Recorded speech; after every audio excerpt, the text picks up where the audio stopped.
experiente, tarimbado, né? Já ocupou o cargo. STF, que o STF está travando algumas coisas, e eu perguntei para ele o seguinte: se o Senado tem o costume de chancelar todo mundo que vai lá na sabatina, aprova todo mundo, por que estão questionando, então, o ativismo do Supremo? Ou seja, qual é, então, o sentido de criticar se todo mundo não tem um critério? Em 200 anos de Senado, Israel, só 5 candidatos a cargos no Supremo foram, ou autoridades foram impedidas de chegar lá. Ou seja, hoje em dia, o presidente indica, o Senado faz um papel protocolar. Então, isso foi questionado dele. E quando ele era senador, né, e passou, se não me engano, passou por uma etapa de sabatina. Então, o que eu questionei foi exatamente isso. O que seria feito a partir do próximo mandato, se ele for eleito, para trazer um pouco mais de rigor na escolha dos candidatos ao Supremo, já que hoje em dia o Senado é mero chancelador da indicação no Poder Executivo. E aí a resposta foi com outras situações, de que o STF é aquilo, aquilo outro, e os projetos que ele comentou. Então, acabou não respondendo aí o que eu perguntei, não sei se é questão técnica ou tática, né? Mas, enfim, acabou não respondendo, como os outros mais tarimbados fizeram, tangenciaram aí uma resposta mais precisa, prática do que fariam, e, no geral, se saiu como alguém que fez vários projetos, que apresentou, foi mais uma prestação de contas que a gente percebeu, sabe, Israel? Ele falou o que ele fez, o que ele pretende fazer, enfim, mais do que apresentar os projetos, ele foi informar aquilo que ele já fez, como tentativa de expor um novo mandato nesse sentido, ou seja, fiz aquilo e quero uma nova oportunidade para fazer algo diferente, muito embora não tenha respondido na sua completude às perguntas que fizemos a respeito. Agora, Rômulo, eu te confesso que me surpreendeu, né, a posição do secretário em relação ao meio ambiente, né, em relação às ações voltadas para a questão da Amazônia, isso tudo que a gente tem acompanhado e que é tão urgente, que está sempre na pauta, né?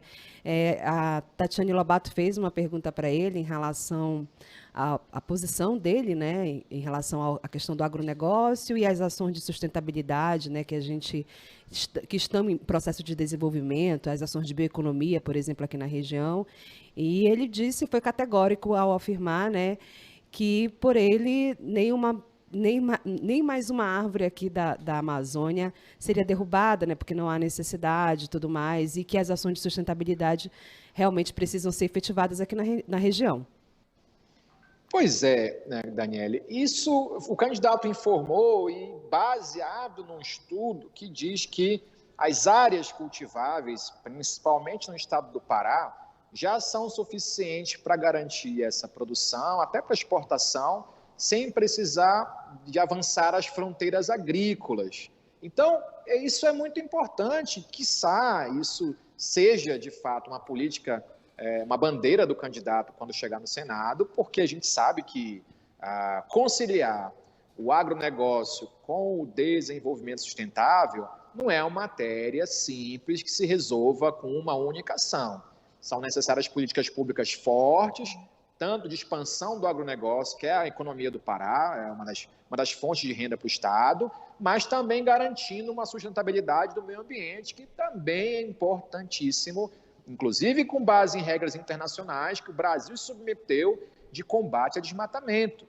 Agora, Tatiane, é dever nosso, como cidadãos, fiscalizar as ações, porque a gente costuma votar e ouvir o discurso. Quando o candidato chega lá, a gente pouco faz para conferir se, de fato, aquelas políticas defendidas em campanha são efetivamente postas em votação, em debates nas casas legislativas. O interesse é muito pouco. Hoje em dia, nós temos TV Câmara, TV Senado, as votações são abertas, a maioria delas, então é possível essa fiscalização. E isso aconteceu com os demais candidatos. Nós tivemos outros candidatos que já passaram pelo Senado também, e pouco se tem notícia de cidadãos que puderam investigar ou fiscalizar o trabalho deles. Então, é importante que o eleitor fixe essas propostas e possa, no futuro, exigir, por exemplo, como prometeu o Flecha Ribeiro, evitar qualquer desmatamento além do que já existe. E é um trabalho dificílimo.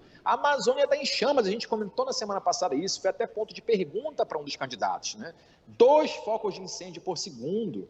como que o Estado, como o Senado Federal pode contribuir para evitar essa catástrofe na Amazônia. Isso, muito embora tenha sido perguntado, também não foi objeto de uma exposição mais prática de como o candidato prevê essa situação, muito embora a teoria tenha sido muito boa, efeitos e fundamentos práticos talvez não ficaram tão claros assim. É aguardar que políticos possam, então, trabalhar pela Amazônia de maneira mais efetiva. Agora chamou a atenção também os fortes e convictos posicionamentos políticos do candidato ao Senado, Rômulo, no apoio claro a Helder Barbalho, né? Num apoio claro a Helder Barbalho, para que não me entendam mal, e também a Jair Bolsonaro, que não estão exatamente no mesmo espectro político. Aliás, Helder Barbalho acaba tendo o apoio de vários candidatos ao Senado, aliás, de diferentes espectros políticos, né? E ele, muito convictamente, manifestou sua posição ideológica sobre esses dois importantes cargos, né? O governo do Estado do Pará e também a presidência da República. Meu amigo, ideologia ali eu posso dizer que passou longe, né? A posição nada ideológica.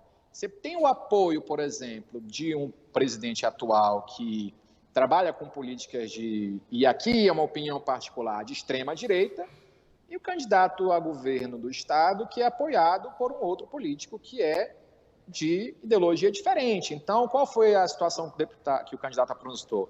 Eu apoio o governador Helder Barbalho e o presidente Jair Bolsonaro. Isso, por si só, já é um contrassenso dentro do espectro de campanha de cada um. Há um suporte, sim, à campanha do Helder Barbalho pelo presidente Lula, enfim, não é aberto, mas a gente sabe que existe. E o candidato Bolsonaro é o inverso. Então, você vê que aqui os demais candidatos também puderam informar, se vai muito, Israel, pelas pesquisas de avaliação de votos que demonstram que, até o momento, o candidato Helder Barbalho tende a vencer no primeiro turno aí no Pará, e ninguém quer ir na contramão do que indicam essas pesquisas, a ponto de apoiar candidatos em tese ideologicamente diversos na campanha do presidente da República e no governo do Estado. Então, você vê que existem outros espectros políticos de próprios candidatos a senadores que apareceram aqui na mesa que foram claramente alinhados com o presidente atual, outros com o inverso. Mas o candidato Flecha Ribeiro foi um dos primeiros a apoiar esses ramos de maneira que são opostos. Isso acaba causando, de certa forma, uma dúvida no eleitor, tendo, inclusive, a pergunta feita pela Tatiane Lobato, enviada por um ouvinte nosso da rádio, que não estava entendendo essa posição do candidato de apoiar polos opostos. E o candidato se saiu dizendo que apoiava o melhor para o Pará, que não havia ideologia. Isso talvez não fique muito claro na cabeça do eleitor no momento em que há uma divisão muito presente entre aqueles que votam de um lado ou de outro. Então, para a maioria dos candidatos, dos eleitores, por exemplo, Israel, apenas 6% não apoiam Jair Bolsonaro ou Luiz Inácio Lula da Silva.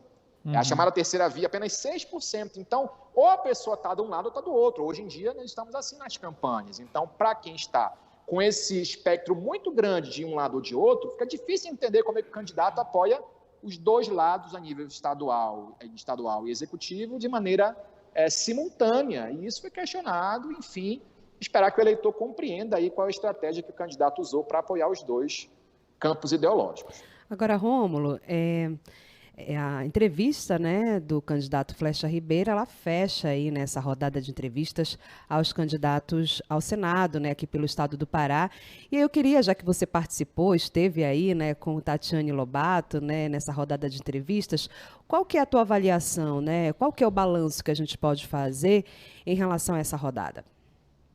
Então, a gente comentou isso, que, primeiro de tudo, eu fiz um agradecimento, estendo o agradecimento aqui novamente à Rádio CBN, porque é uma oportunidade ímpar para qualquer pessoa poder contribuir para esse processo democrático, e a Rádio CBN me deu todo esse apoio, fico muito honrado e muito grato. Estendo meus cumprimentos ao Israel, a você, Daniele, que também conversaram comigo a semana inteira sobre as repercussões das entrevistas. Então, primeiro de tudo, é agradecer imensamente a toda a equipe da CBN, que não somente deu suporte técnico, o pessoal João Vitor, o Gilmar, todo mundo aí, Max, todo mundo ajudou, e principalmente por poder contribuir para que isso seja mais divulgado, ou seja, os candidatos que não têm nenhum tipo de voz por causa do tempo de televisão, pudessem também vir num órgão de muita credibilidade, um órgão que o nosso ouvinte é muito exigente, é um ouvinte que, de certa forma, não estou depreciando os demais, mas nosso ouvinte aqui ele tem uma qualidade maior, pelo menos um entendimento maior, é um ouvinte mais crítico, e isso contribui, com certeza, para que esse processo democrático seja da maneira mais avançada possível e mais leal possível com todos os candidatos. Então, foi uma oportunidade muito boa. Talvez a questão do debate seja importante também para uma próxima oportunidade, não sei se vai dar tempo, mas enfim, seria importante.